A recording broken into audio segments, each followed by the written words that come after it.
I failed miserably in school. Mm-hmm. And when I failed, it was like, I won't sell another cow to educate another cow. So I started reading how the rich behave. And I started learning how people do their things. I used to hang out in these big hotels, just pretend and when you're entering into the hotel, you're very confident that even, those guys are saluting on you. They don't know how much you have. Life is about perception, right? Keith Muoki is an entrepreneur and one of Africa's biggest and brightest coaches who has blazed the internet, growing to over 2 million followers in just over a year with a simple and yet powerful message. I would get orders from them, and then I go downtown. I go and tell somebody, hey, can you do this printing for me at this and this? And I would make crazy profits because of being at the right place at the right time. And I told myself, I'm going to hustle my way. I'm going to fight as much as I can to become the person I am. And one of the things was to learn.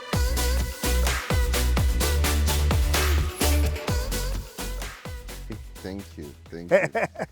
It's Keith Mwoki here. Mr. Keith Mwoki, this is going to be a deep conversation about life, about your transformation, about your identity.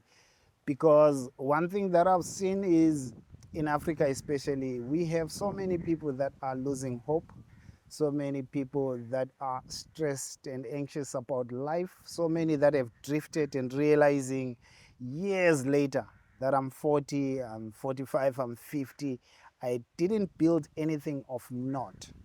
But also you have kids growing up and watching their parents struggle, and they have questions around what's possible for them in the societies and communities that they live in. So I want to have a deep conversation with someone who has context, who has seen it all, but did not let the excuses of where he grew up limit him. Yeah. Exciting times. Yes. Thank you so much. Glad to see you in Mombasa, all the way from South Africa. Goteng. Yeah, bro. Eh? Yeah, it is nice. This is like holiday life here. Yeah, You guys are having fun. Welcome to Kujua Point. Kujua means to know. Is it? Yes, to know. And the reason why we established Kujua Point is just to make people know who they can be. So here is about making people understand the deeper insights of life. And that's why we call it Kujua. How does it feel to be a man who is so followed, so respected, so loved, millions of followers? Because yeah, I think I can start there. I want to know the story behind the man, the story behind the brand. Yeah. And we'll go into the insights on mindsets that helped you build this. I think it didn't just fall from the skies. The Bible says that to whom much is given, much is required. Yeah. So definitely much was given to me in terms of hard life, hardship. And I always tell people, when you see your life is falling apart, it's usually God redirecting you to something. He's telling you that don't look at the closed door. Look at the open door. Because just taking you back, because today is about just getting to know the man behind Keith Muoki, because there's a spiritual man and there's a physical man.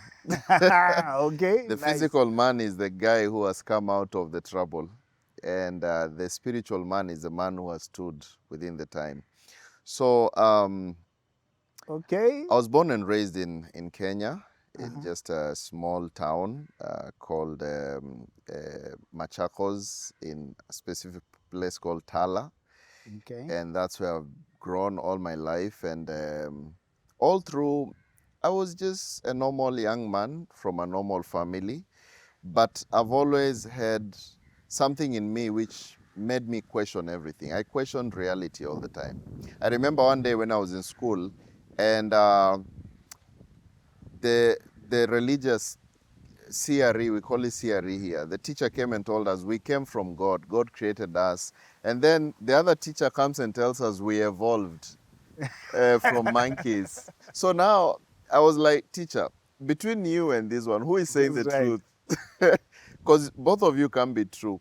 And then the teachers always tell me that you read it for the class, for passing of the exam. And I told them that, yes, it's okay, I might do it for the exam, but what is the real truth? All right, what is the real truth? And as the days went by, I came to realize that there is the learned truth and there's the real truth. And the real truth is from inside. Okay. Jesus said that I am the way, the truth, and the life. So I came to discover that the truth is inside man because the Spirit of God dwells in us. And the moment you get to know your truth, everything else changes. Okay. So as I went on through school life and everything, I was always very curious of how people decide to do specific things. I didn't like school, education as much. I was always seeing there is flaws in everything. I questioned literally how teachers are teaching. I questioned why we go to class. I questioned the church we go to. I questioned why does the pastor always wear this way. I questioned literally everything. It is in the questioning that you become who you are. So when you discover you're questioning so many things, How were you asking these questions? I was just curious. I remember we used to go to a very small church. And this small church, we did not have a keyboard or anything. We used to play drums. And I Yeah. was the guy playing the drums. I was the one singing because it was a small church. And it was full of dust. And the service could start at 8 a.m. in the morning and end at like 3 or 2. So it was so boring. And I was asking my mother, do you mean God is he just enjoys all these things, like so boring? Like, how does he enjoy this music which it's off key, off? And then my mother could tell me, you stay, this is what you need to do. Yeah, God is happy about this. And I was like, I don't think there's any God who is happy about this thing. It's This boring. mediocrity I'm looking at. And I started looking at things in different ways, and I could question so many things. Even when I cleared high school, I remember that my dad told me that now you're a man, go and hustle, go to the city. And being the firstborn, I went to the city and I didn't know what to do. The first thing you do is, of course, you join up with your boys and, friends. You're living like 11 people in a small How house. old were you? I was 19, I think 18, 19 when I cleared high school. And funny enough, I didn't go to college. I was about to ask that at that age was the start college or varsity I've never or gone to college, never gone to university, never gone to any. up to now Yes, with all that you know. yes. Okay. Life is never about school. It's about what you learn from life. And how you I'm a use it. student of life. Wow. Yes, I'm going to ask because there's a body of yes, knowledge that informs what you know, yes. where all that knowledge comes from. hmm But since you're saying your start was not varsity and college, was it work? My knowledge came from the hard time that I've had during my growing period. Being the firstborn, there was a lot of expectations from my father, to be specific. He was, village hero and kind of stuff. So he wanted me to excel, but I failed miserably in school. Mm-hmm. And when I failed, he was like, I won't sell another cow to educate another cow. So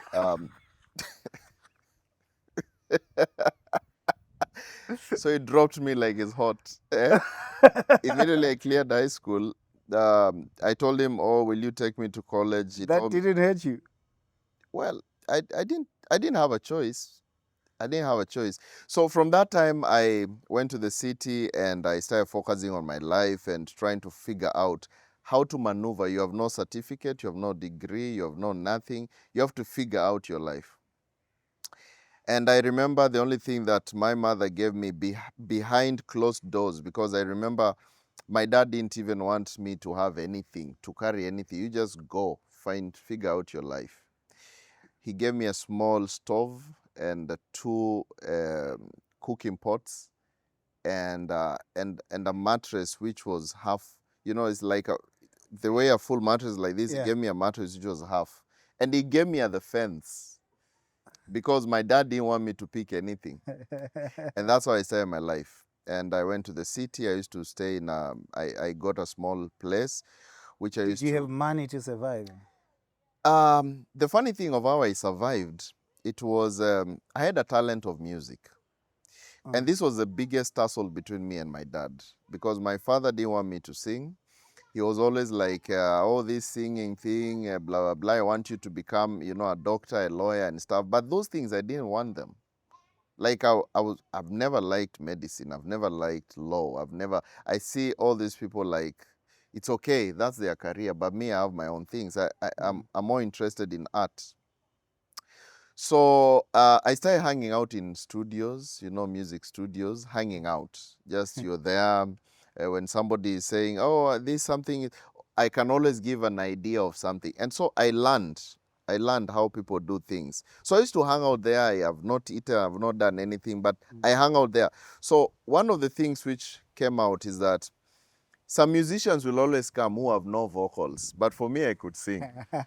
So I could add a verse for them. Maybe I harmonize here, and then they give me a little bit of money here and there. That's how I survived So to your start my voice life. would be on their track. Yes. Yes, I could put some backup vocal for one person or another person who is struggling with a certain key. Because for me, I could sing any key. I was fine. So that's how I started connecting. Then I started connecting with musicians. And sometimes when music artists are doing some things there, I could ask them if I can tag along and cut and raise maybe for them. And that's how I got into knowing people left, right, and center. Then the other thing which I did was quite stunning. I realized that life is about perception. And how you portray yourself is how people carry you. So I stopped looking at myself as a guy who doesn't know what to do. I looked at myself as someone who has it all. So I used to go to this hotel in Nairobi. It's called the New Stanley Hotel. Okay. There's a place called the Summit up there where the VIP sit. And I could go there, dressed in my very cheap clothes, but, just so sure about myself. And I go there and sit down there. And you see, with these big hotels, they won't ask you, hey, get out or do what. You just say, give me a few. I'm going to call you. Or maybe I could get That's what you're doing. give me some water.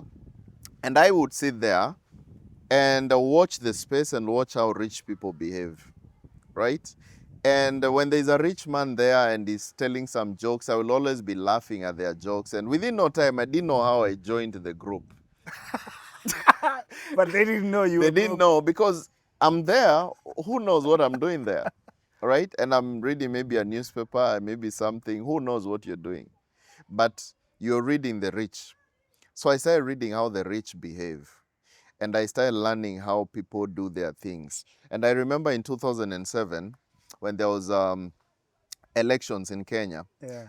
I used to hang out in these big hotels, just pretend you're... And when you're entering into the hotel, you're very confident that even, those guys are saluting on you. They don't know how much you have. Life is about perception, right?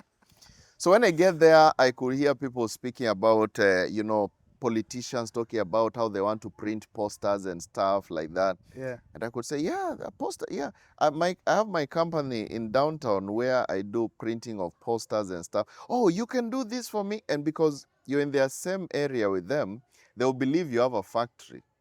I've got nothing.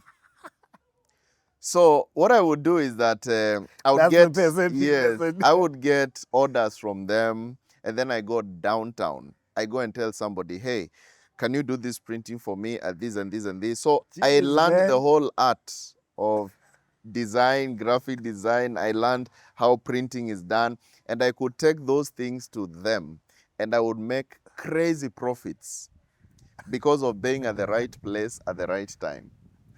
So, so that's how. This to another level. So that's basically how I started my life, just hanging out in different places. And then I happened to meet this guy, a friend of mine. He was called Julius, and he used to go to schools, high schools. He used to come, and I see he's got a lot of money, and he used to go to high schools. He was a musician, and he could go there and do some motivation talks and stuff like that, and then come back with so much money. So I didn't know what he does in those schools and how he closes the deals, but I knew I can do it better. So I hung around him, and I told him, bro, I like to, be around with you, just help you in anything, even if it's wash your shoes, I don't mind. For So free. yes, he allowed me to go with him. I remember he used to give me like 300 bob in a day for just doing casual things. Pick this one, put in the car, do How this. much is that in dollars? $300 is like, it's 300 Bob. shillings is like $2 in a day. So now I went with him. I could go into the office with him when he's booking the shows, with the principal of the school, and then he Yeah. could say a few things and say, convince the principal. I could read how he's convincing, and I was reading his mistakes, the things that he's not saying clearly, so that I can be best. I tell you, I only went with him for about 3 months. Even 3 months, I think, was much. Because the last month, I told him, can I book it for you? And then I went and talked to the principal, and I was doing it better than him. And then the next term, when it happened, so what I did was I went my way. I went myself, and I did the same thing. And I improved it. I added documentations and many other things. And I became way better than what he was doing. And now I started making a lot of money because I could book in these motivational talks, and the school would pay me, and then I could also bring in my music, the songs that I've made, put them in a DVD, and also sell them as I do. And it was Did your amazing friendship because not suffer yes, after that move? what? Did your No, we friendship? were friends. It was not.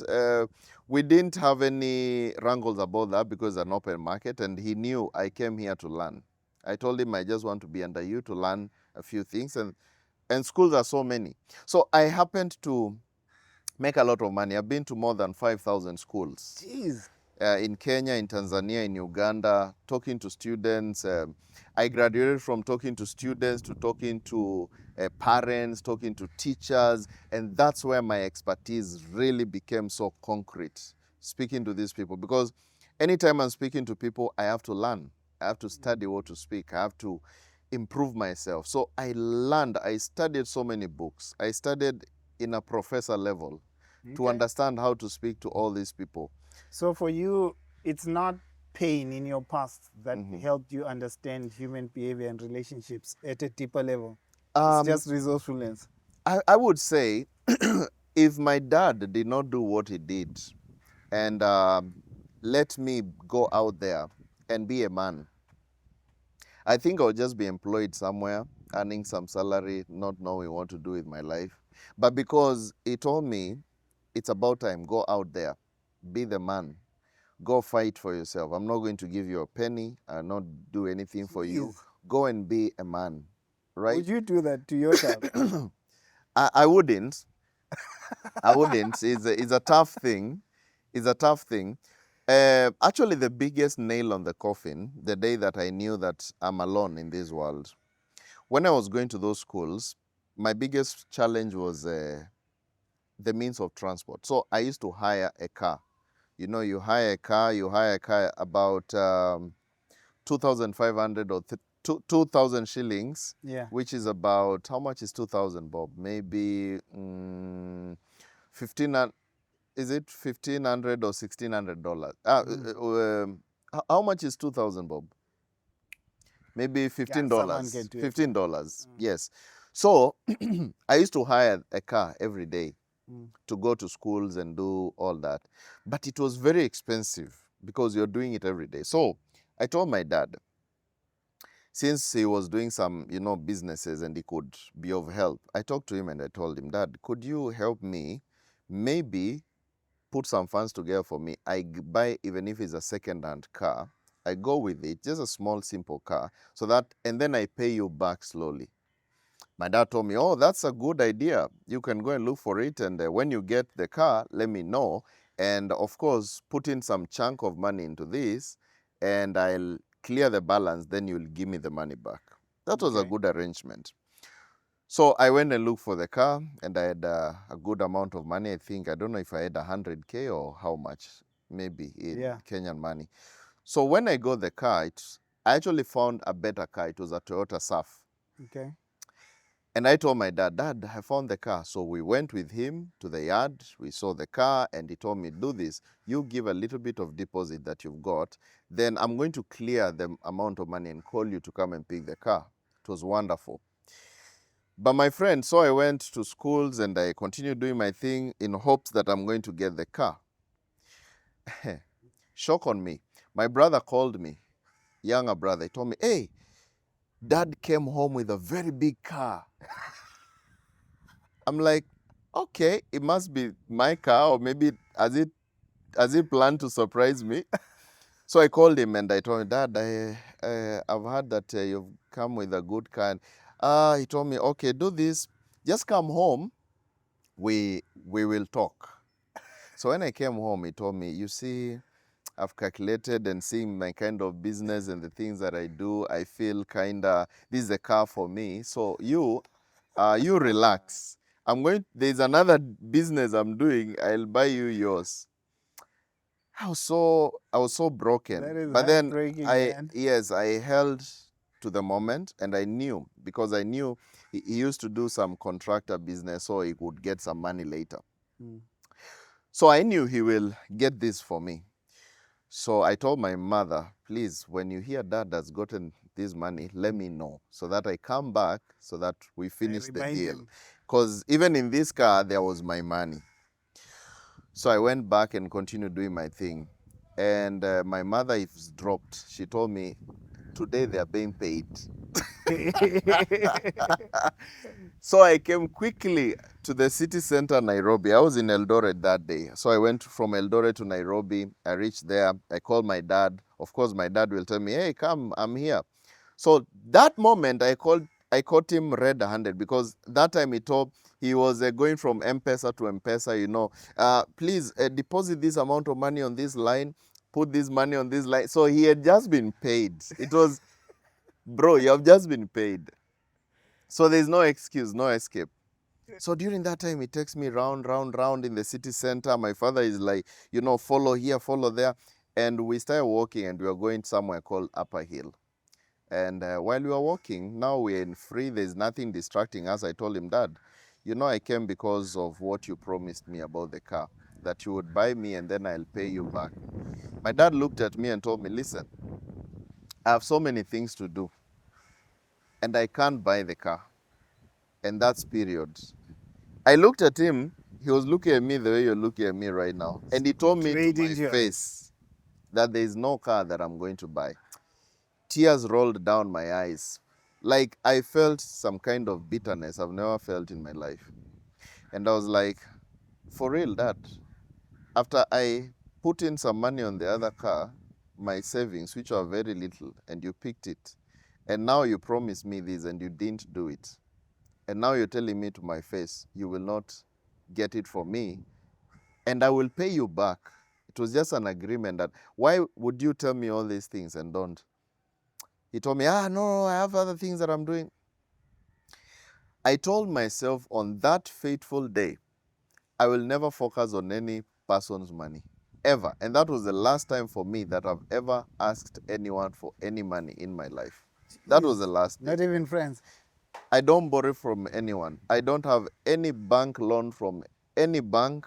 I don't take loans. I don't do anything. I built myself as I am. Slowly, slowly, slowly. I went back and I told myself, I'm going to hustle my way.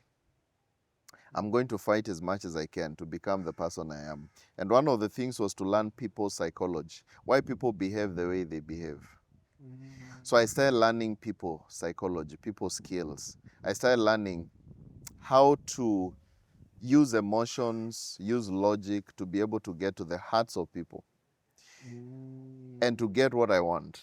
And it is through this knowledge, which Not is so even deep. as a coach. Not even as a coach. Just in the marketplace. Yes, I just needed to know how the marketplace works and what makes people behave a certain way. And I focus. And I tell you, my friend, this has taught me the greatest lessons of life.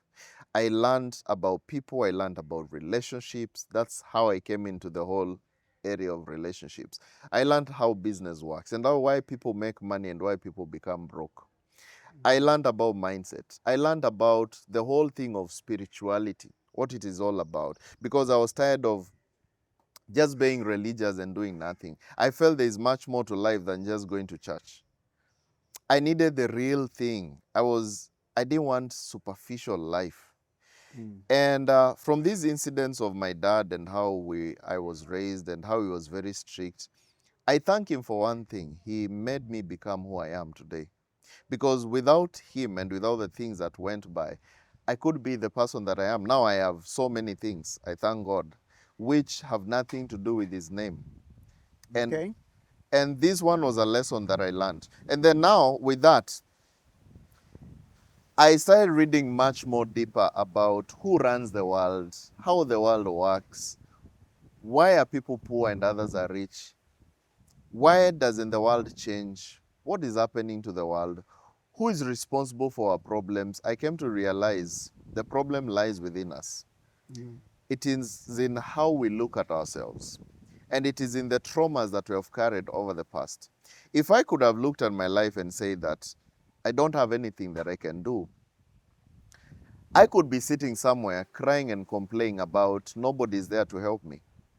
Nobody's there to see me or to become this and that. But I took it as a lesson that I learned, and I knew that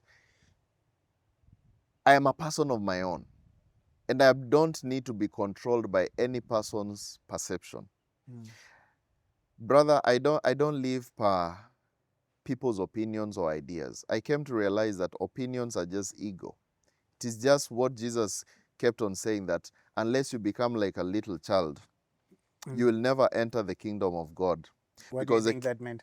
The kingdom of God, according to Romans 14:17, the Bible says the kingdom of God is peace and joy in the spirit. You will never have peace and joy until you become like a child. Now, what does this mean? What does a child know? A child does not live by perceptions. A child loves for real. A child, when they are crying because it's real. They are not pretending. When they are laughing, is a real laughter. When they are... That's where you took it. Yes. When they do whatever they do, if it's a friend for real. If they like you, they like you. If they don't like you, they don't like you. A child does not have perception. They don't have hidden perceptions. So you think that's why relationships fail for many people, because we've learned over time to perform? We live on masks. This world is, everybody is wearing a mask. You wear a mask so that a lady can see you in a certain way.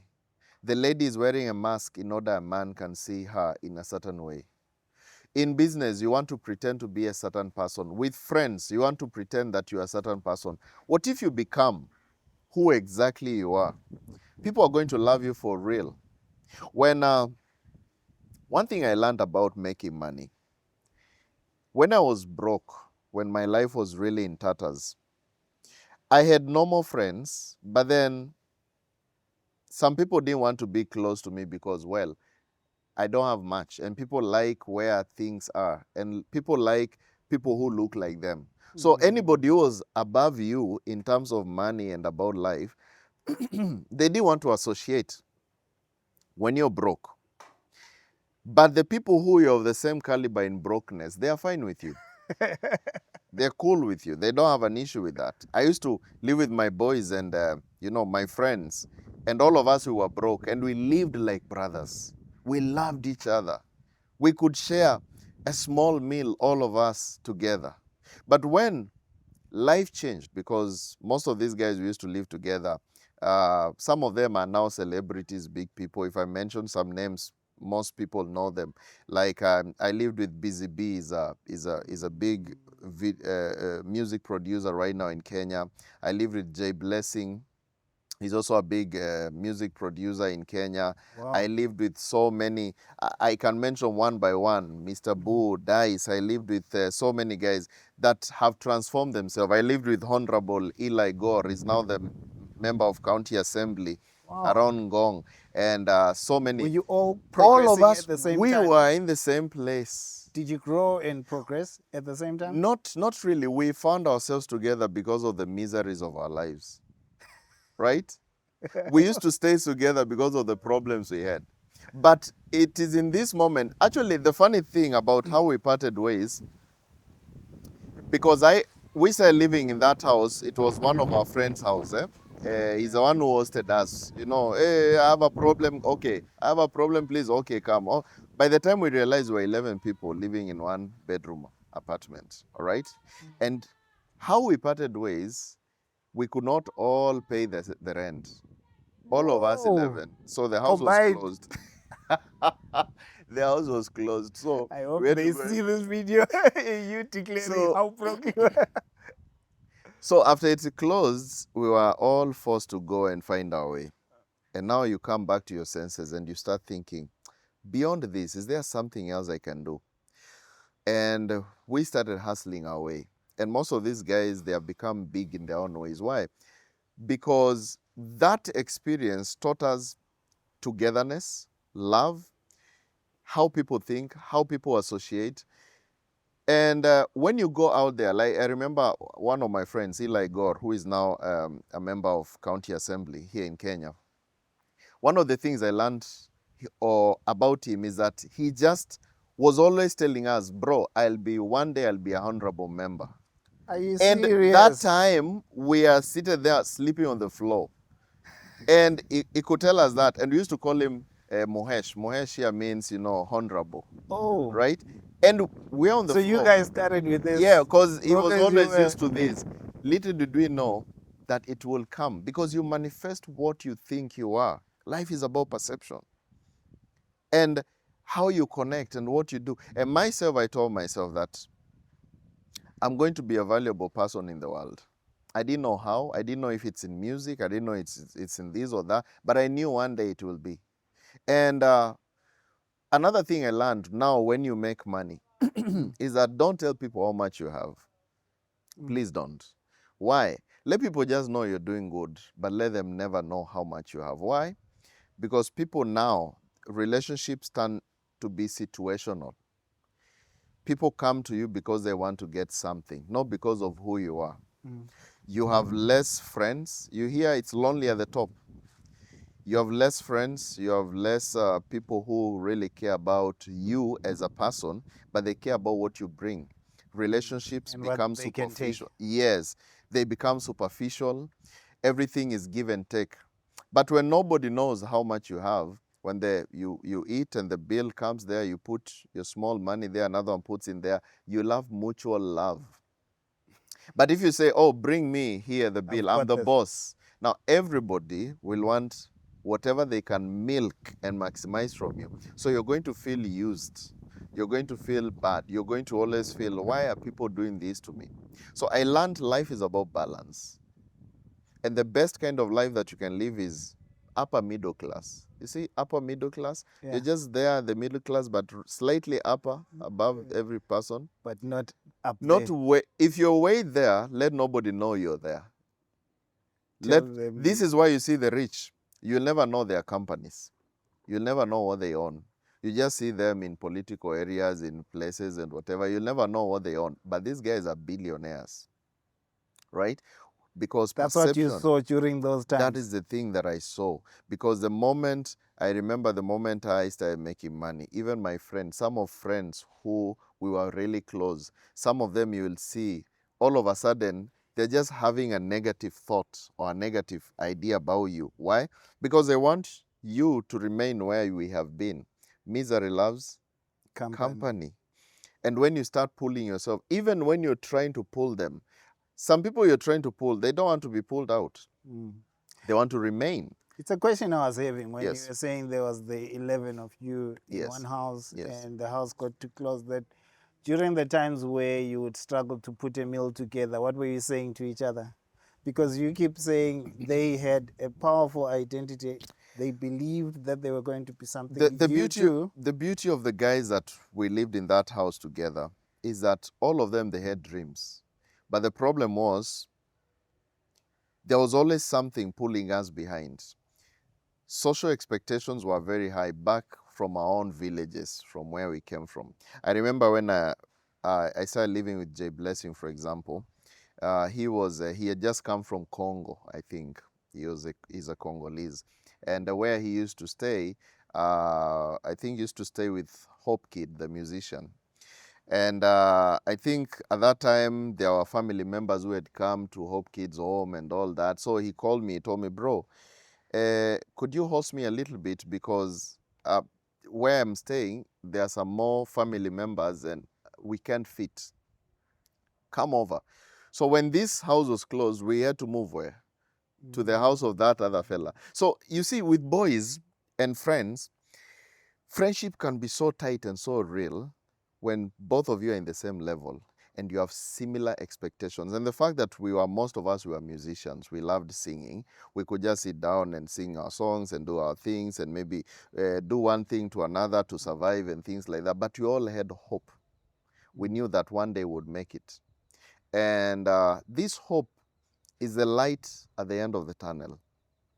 It's not about who has money or who has what. It's about who do you know and how much hope do you have. And that is the thing which drew me from that kind of life to the life that I'm living today.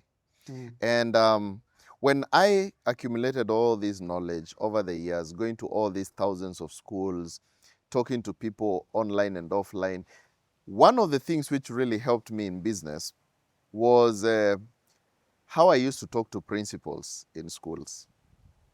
That was my biggest change when it comes to business. I learned people psychology. Now, let me give you a little bit of psychology so that you understand. This is me. This is Keith getting into a school, high school. Maybe I want to speak to a principal to sell them maybe a thing or two. Because there's time I was selling ICT stuff, I was doing this, apart from just motivation. So I could get in. And the first thing I do is to read your mood. I have to read. Before you close any business, read who you're dealing with. So the first thing I could do is, hi, Mr. Principal, how are you doing? Yes, my name is Keith, I'm from ABCD, and I've come to discuss with you a few things. I don't lay everything. So at this moment, the principal is looking at you, and you know they're used to being begged by every parent, oh, please, principal, please. So me, I don't come that way. I come very confident with what I'm saying, and I don't spill the beans. So since you are now in a tensed mood, is this from Ministry of Education? Is it from what? Is it what? Is it what? At this moment, I look for something to dilute this tension. So I look maybe at a picture there and, hey, and before I continue, sir, is this you? Maybe it's a photo of him in his older days. Is this you? Yes, it's me. You don't grow old. What do you do? Because if this is you, which year was this? This was 1992 when I was, what's your diet? And now he starts bragging about himself, definitely. He'll tell you, oh, I eat well, I sleep well. Now what you're doing, you are creating an awkward moment. Now that awkward moment is the selling point. Now, because you've told me a lot about yourself, a lot about who you are, and you've praised yourself and I've praised you. Now you wouldn't want this praise to go. So whatever I'm going to tell you, you will definitely buy, because you don't want to dilute what? The awkward thing. You see? Is that a sales lesson? It's a sales strategy. You use guilt to make sales. Guilt is whereby this person, now you've told him all those things that you've told me and he's happy about it. You cut it down and tell him, anyway, sir, why I came here is because we have this and this, and then you explain to him what you have and whatever, and then you look at him. And because you have already triggered a lot of praise, human beings love to be praised. He's going to wonder, if I tell him no, he will be sad, and all this praise will be diluted. You see? So I started seriously, praise someone, put him in a corner, and then you made it very fast. So after that, of course, we'll discuss and everything, and make sure it's always very fast. Business is not done for a very long time. More than 5 minutes, you're not doing business. Now you're storytelling. Yes. So you sell what you're selling, and once you finish, stand up, shake your hand. This confirms his mind psychologically. A handshake is a confirmation that it's done. So when even ladies can do it. Absolutely, absolutely. And there's much more to explain about this. I just want to give you in a brief, just to tell you that people don't buy products. People buy your emotion. They buy your mood. They buy you. It's you who they buy. There's nothing which is expensive. The only problem is you have not positioned it well with the right emotion, and you're not selling to the right group of people. If you're selling a Lamborghini and you're selling to some poor guy in the village, he will like it, but he can't buy. He's the wrong client. So sell that to Rick Ross and give the right emotion. Tell him how he will feel seated in that Lambo. He will buy. The problem is not that there are no customers. You're targeting the wrong customers and you're giving the wrong emotion, because people buy from emotion and they justify using logic. They say, oh, anyway, I needed to buy it. But they know they didn't want to buy it. They've just been convinced.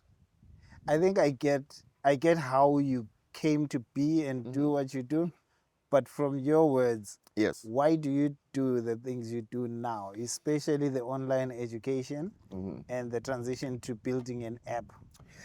Good. Perfect question. Now, after going on the whole stuff about schools and about this whole thing and doing businesses in Nairobi, starting different companies of different things, I happened to come to Mombasa. And at that time, it was a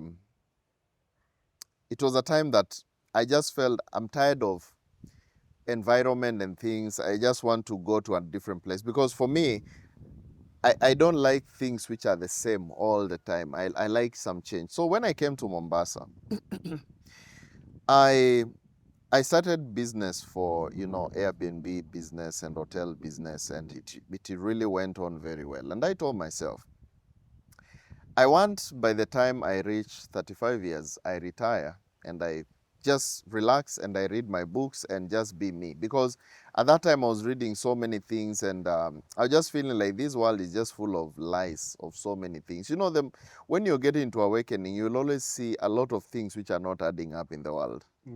So I said, I just need to have enough to eat, drink, be happy, go wherever you want, buy, get whatever things you need and retire and just focus with my life. And my friend, I remember at 35 years, I exactly got that. My business was doing well. I established everything and I did a whole party. It was at, I think I remember that time we went to North Coast Beach Hotel. We had a small cake there and we said, you know what, Keith, you've retired, 35 years old. But my friend, one of the things which really caught me by surprise is people think retirement is just about relaxing, but there's no relaxing about retirement. One of the things I learned is that I got so bored and frustrated about just living, doing nothing. Yes, you can make money, you can eat, you can do that, but you're so bored about life. You wonder why Jesus was saying that I have to work now because there's a time I will not work. Working is the only thing which makes you feel happy about life.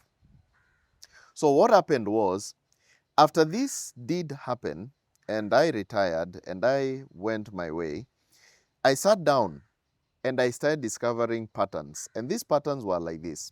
I started discovering that I was getting depressed by the way I was living, just doing nothing, eating and drinking. Also, early retirement. Yes, early retirement has a problem.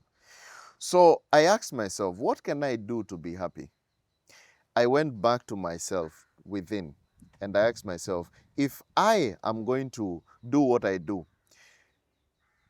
if I'm going to do what I do by just sitting down, am I going to be happy? No. I looked deep within myself and I asked myself, what is that one thing which I enjoy most? And I discovered that I love talking to people about my successes. I talk to people about how they can improve their lives. I had that passion and goal of just teaching the things I've learned over the years, because I've learned a whole PhD knowledge. And I started doing videos online. And that was 2005. 2005 January is when I started. You started that far back? Yes. Is when, no, not 2005, 2025. That was last year. Was it last year? Yes. Yeah. It's when I opened my TikTok channel. Your TikTok channel yes, is the year? Yes.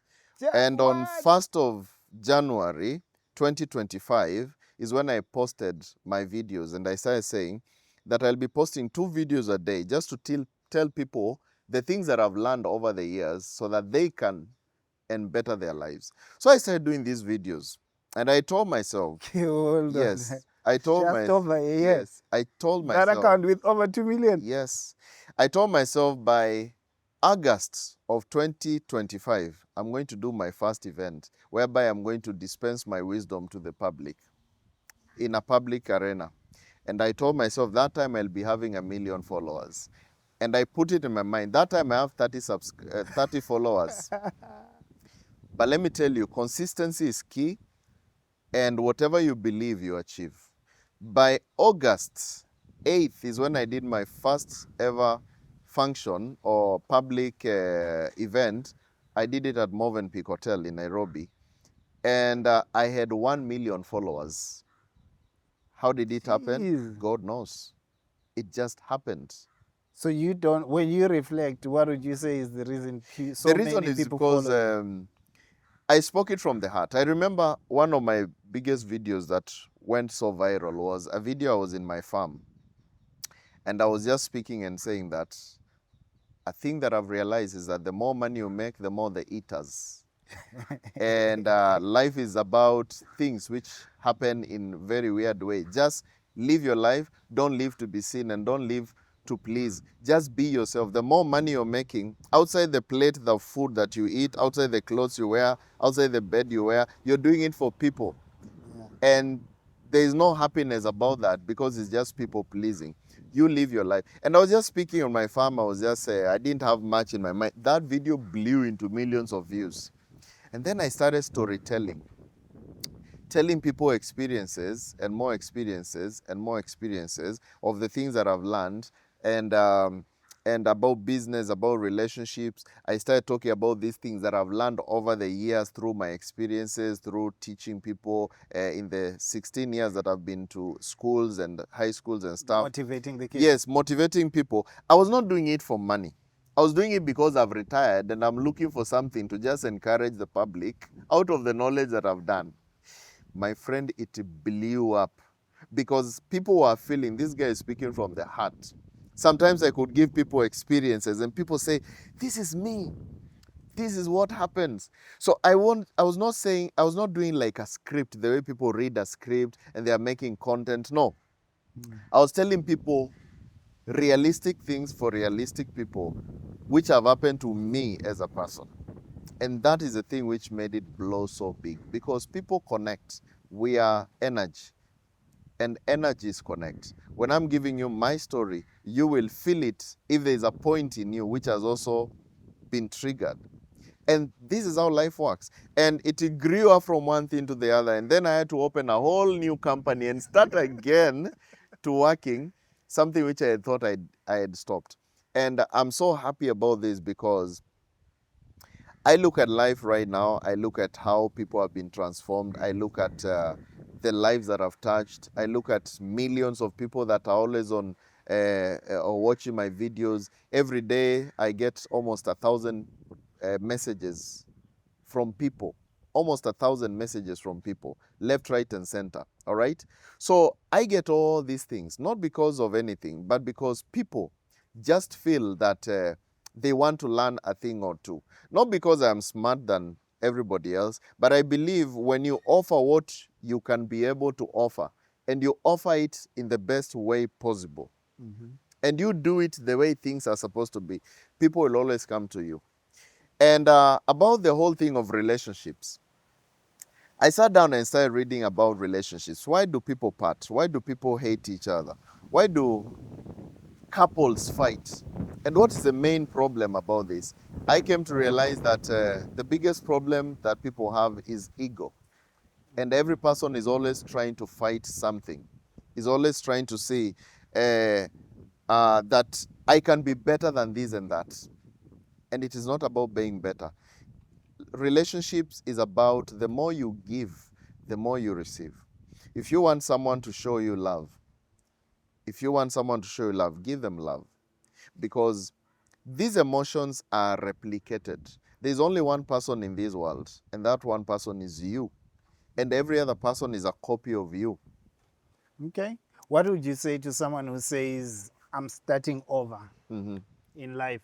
Starting over in life. Starting over in life, I lost everything. In the first place, you never had anything. My point is to tell somebody, this world, when you came to this world, you came with nothing and you're going to live with nothing. And the days of man are 70 years to 80 years. The Bible says in Psalms 90:10 that the days of a man are 70 years, if by strength 80 years, and we are cut off and soon we fly away and we are out of this place. So someone who is starting over, you have to know one specific thing. This world, you didn't come with anything. And even the starting over, it's never about things, it's about experience. Life is not about material gain, it's about experience that you have had in life. There's one person who makes a lot of money, but he's never happy about his life. There's one person who has so many children, but those children are just a disaster in the house. There's one person who has lived 100 years, but that 100 years is full of misery. There's one person who has had all the things that the world can offer, but is not happy. What is true happiness? What is the true purpose of living? Is living the thing. You see that boiling thing inside you? That thing, that purpose, that goal that you feel that I want to achieve this when I'm on this earth, that's the true thing. And it doesn't just appear from nowhere. Somebody might be saying, I'm starting over. You're not starting over. The thing which is happening is you're in a position whereby you've been trained by life. Now it's about time you disperse the wisdom that life has trained you. When I went through all these things, when I went through my failures, I didn't say I'm starting over my life. I said, now I have enough knowledge. I've been to a good school of hard knocks. And now I'm here. Let me disperse my knowledge. And when you disperse your knowledge in this way, you're going to be the best that the world can ever have. Look at the life of John the Baptist. He was in the wilderness eating grasshoppers and honey. And what was his purpose in life? To come introduce Jesus. When he introduced him, after that he was beheaded and he died. Did he fail in life? No, he didn't fail. Reason? He was created for that one purpose. You see? He was created for that one purpose. You could have been created for one specific purpose. Ask yourself, what is the reason why I'm here?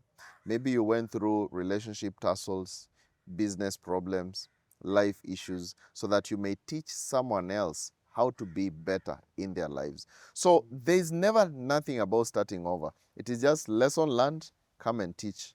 Start here to teach what you've learned there. Okay, I think as we cap, you can talk to us about how to win in relationships.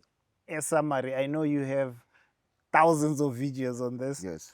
But what if I were to drill it down to the top two things that help people win in relationships? Romantic relationships, parenting relationships, networking relationships. What are the two things that stand out for you in the catalog of your wisdom? How to win in relationships. In my years of study, I've come to realize that relationships are divided into only two major things. Get to know what men want and what women want. Those are the two? Yes, two main things. What men want and what women want. Now, men and women are built like this. Here's an Apple, an iPhone, and here's an Android phone. This is a woman, this is a man. Those phones, they look similar, but they don't operate the same way. They have two different operating systems. A man operates from logic, a woman operates from emotion. And everything that a woman says is emotional, right? Everything that a woman says is emotional. Everything that a man says is logical. Logic means straight to the point. Emotion means round and round and round to mean the same thing.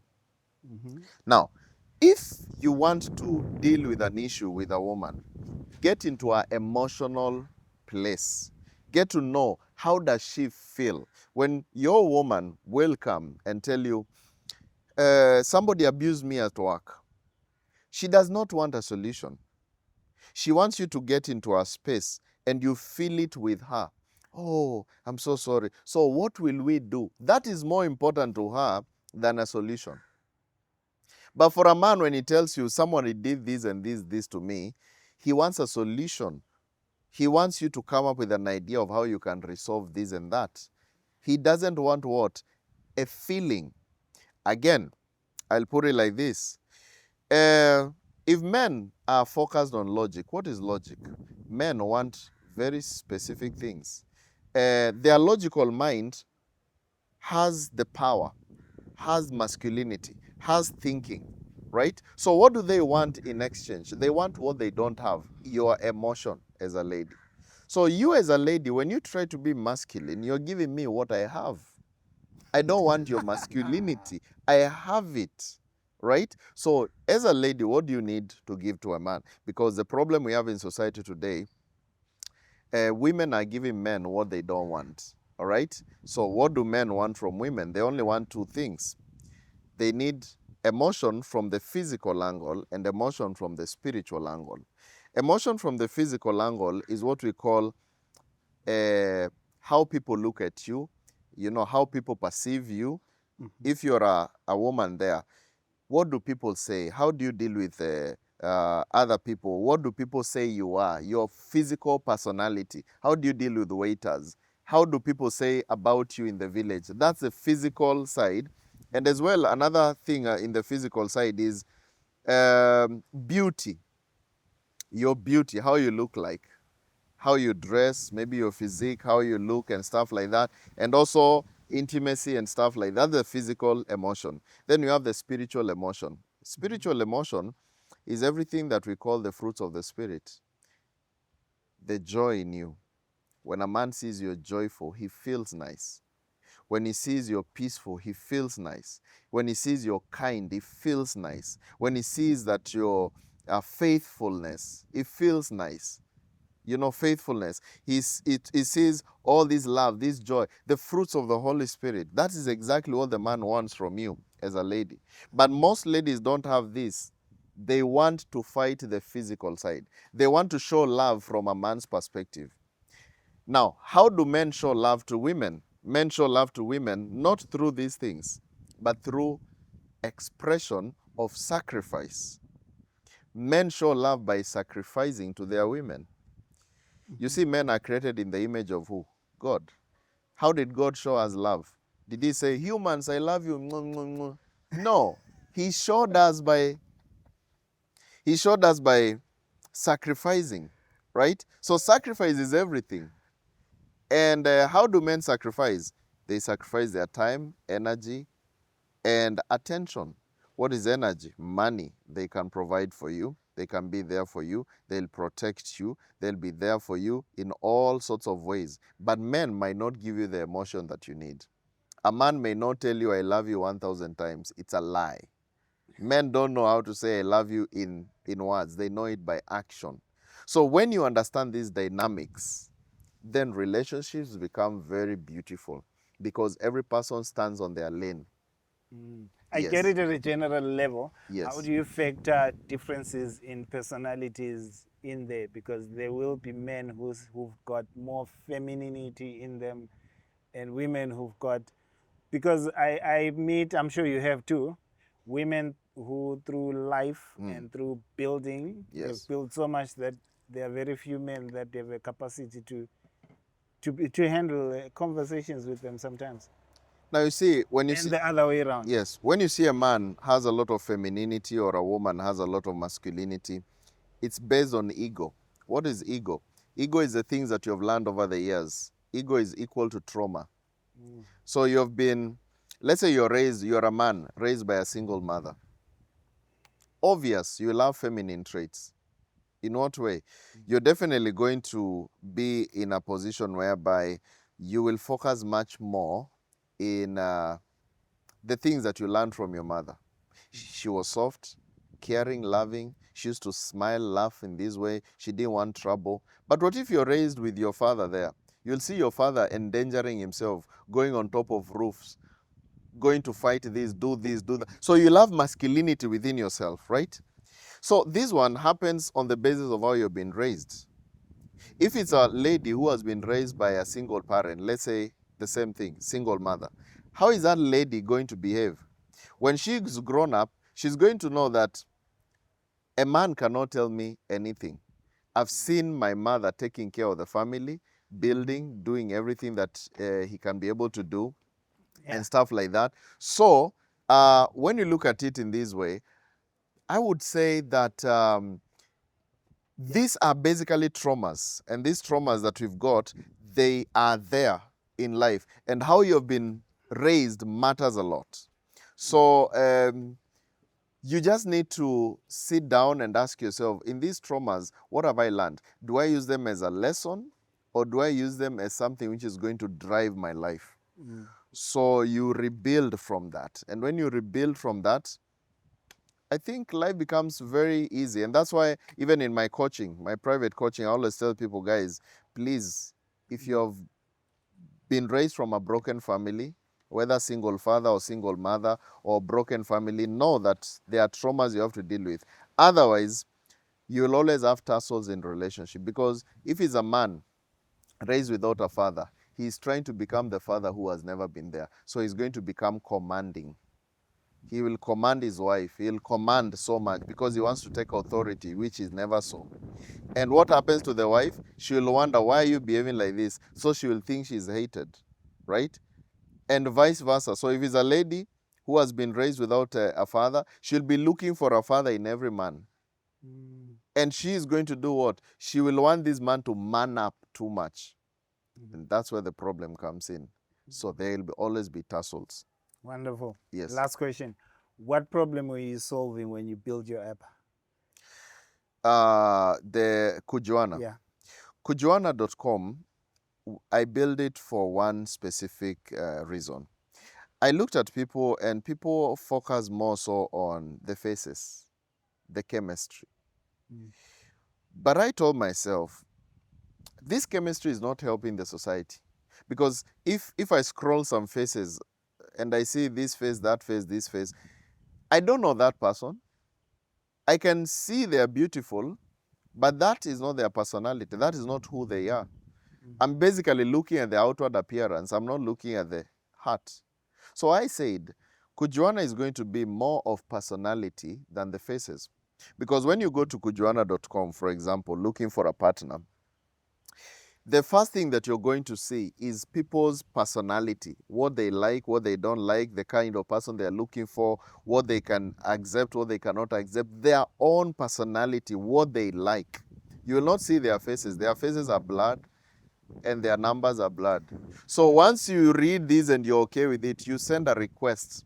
And that person reads also you and sees who you are and sees, am I compatible with this person? Then now, when you accept, then the face comes live and the number comes live. You guys can talk. We did it opposite. So that now, it will not just be about faces. It will be about personality. You remember the way our grandfathers used to do? When somebody wants to get married, you could hear the village went, looked for a girl who has a good personality, and then what did they do? They brought in those details to the man and told him, there's a woman, a girl in this village who has this. Now, this day you'll be meeting with her. So now they're meeting for the faces. You see, that's the formula that I use for Kujuana. And it's been really wonderful. We have had thousands and thousands of connections of people, and realistic relationships, not people wasting time on each other.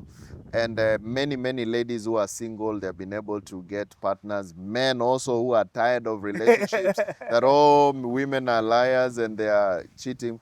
They have gotten people. And that's the joy of these whole things. So you Well, do get people that are sharing the success stories. absolutely, so many. And it's built for Africans in Africa and Africans in the diaspora. So I have people all over, in South Africa, in your country, Nigeria, Ghana, Kenya, people in Australia, UK, US, all people, especially of African, who are Africans mostly, they get to connect and link up with each other, and they start beautiful relationships. Wonderful. And that's the reason why. Because you've built so much. You told me a story that almost traumatized me before the start of our interview, that you got hacked and you lost your YouTube channel. Yes, I got hacked. I think it was on 12th of May, 2026. And during that time, they sent us a phishing email, that email whereby It's like they were wanted us to promote a product, and then only to discover that it was a fake phishing email. So when we put in our email there to confirm this and that, they got hold of our email and they gave us a ride for our money. It was really a hard time. We lost our YouTube channel. We couldn't, because they hacked it out, and of course YouTube had a lot of stories that they can't really figure out this and that, and I think they wanted to use our videos. They started using our videos to create other channels, so there was a circumnavigation problem with YouTube, so we couldn't get our YouTube channel back, and also our Facebook also likewise. But during that time, we didn't look at this thing in a negative way. We looked at it as a lesson learned. And during that experience, we sat down with our team and we asked ourselves, what can we do? What can we use from this experience? We created a company, a cybersecurity company called Sentinel. You got hacked, you thought Yes. there's a business here. Yes, to help people who have been hacked and people to avoid being hacked. So it's called Sentinel and it's really awesome. It helps you protect your gadgets, protect everything. That's one side. And also the fact that our YouTube went down, we created our own. It's called Kujua Time. KujuaTime.com. And this is the first time I'm mentioning about it right here. Yeah. Is it live? Yes, it's live. And I think this is the first time we have not launched it officially, but I think I've mentioned it here so that maybe as the video goes, people will get to know. It's called KujuaTime.com. Kujua Time is really awesome because we focused on the African entrepreneur. There are so many content creators who cannot get money from their socials, especially if they are small. Yeah. So we created a way that you can be able to monetize yourself. You can be able to sell your products. You can be able to have your fans, contribute and, support your work. You can be able to host in products there and sell your products in the channel anchored there. You can be able to go live from Kujua Time into other social medias at the same time. Wow. You can, yes, at the same time. So we connected all the problems that we have had in all these social medias. Yes. And also we are looking forward to something called a creator program, whereby we link up with companies and they give us I need this product to be advertised. My budget is $500. So I need people who have this and this number of following. So they'll be there and you'll just be choosing whatever product you want to advertise and the money is wired to you. This is happening in the Western countries, but here in Africa, it's not happening. So we decided to put all these things that we don't have in the Western. So we put them in our own channel so that content creators can sell and make money. And, Congratulations and yes. well done. And I think it's a much needed platform. I'll also check it out. Yes. So what is the vision? Maybe let's warn some people Yes. about your YouTube being hacked. Yes. That they are using your videos still. Yes, there are so many channels with my videos, and there are good people and bad people, in the world, society. Like I always say, when one thief dies, another one has to be born. Life has to balance, So there's no problem about thieves being there. It's a normal phenomena. But there are people who have my videos. I'm sure you have seen so many channels. There like many channels. Facebook, YouTube, TikTok. There are so many channels. Others with over 500,000 followers and stuff, which are not actually. They look real, eh? Yes. So make sure that these guys in those channels, they don't lead you to a path that I don't speak about. So when you see people telling you things that for real, this is not Keith, don't go to the path. Like what? People will try to give you some weird healing things and I don't know. Trading hexes. Yes. Treat yourself in these. You use this product to heal your problems of money. Come on, I don't tell people to use trees to help them. So when you see people telling you some weird things, that is not me. You know me, I live by truth. I tell people the right thing, and I only do coaching. And when you're coaching, you're only talking to me. All right. So because others, they're also using audio notes from 11 Lab to be able to send you some audio notes, and you'll just hear someone speaking like me, but it's not me. Until you hear me in terms of seeing me and me talking to you, They're not No, selling. it's always some other fella. Yes, it's always some other fella. My TikTok is keith.mwoki4. That's my official TikTok channel. Yes. Fortunately, it didn't get hacked. Fortunately, when it's not your time, you won't die. You can't die until it's never over until it's over. Jesus knew when he will die, didn't he? And he told his disciples that soon the Son of Man shall be done what? Crucified. But they couldn't crucify him before his time, so they can't crucify me before my time. Thank you so much, bro. Yeah. Thank you so much. Maybe you can tell people you have a conference coming up, Yes. and then we wrap. Yes, we have a conference on the August 15th called the Men's Conference, which is going to be happening in KICC Nairobi. Is going to be a men's conference. The reason we did this is because men are the anchors of the society, and once a man takes his position as a man, everything else flows. The society flows, and women will be taken care of well, and they'll never keep on crying. So we are not against women. No, we love women. The thing is, we want men to be masculine and women to be feminine. And when every person takes their position, the society is wonderful. But when one party is bashing another party, there's nothing. You can't live, bro. You can't live in this world without women. You can't live in this world without men. We need each other. But when men become women and women become men, there's confusion, right? And that's why we have the men's conference. Ticket are on ticketsasa.com. Ticketsasa.com. You can grab your ticket and see you I'll then. just put a link Yes. to where people can access. Awesome. It's been good. Thank you Yes. for joining us till this time. Let us know in the comments what you think, you think Mr. Keith should cover next. And remember, the warning is legit. There are videos out there that have his face, his voice. It's not him. So watch out whenever you feel like buying from him. Yes. Make sure it's his account. Yes. Thank you. Yes. Thank you so much. God bless you. Thank you.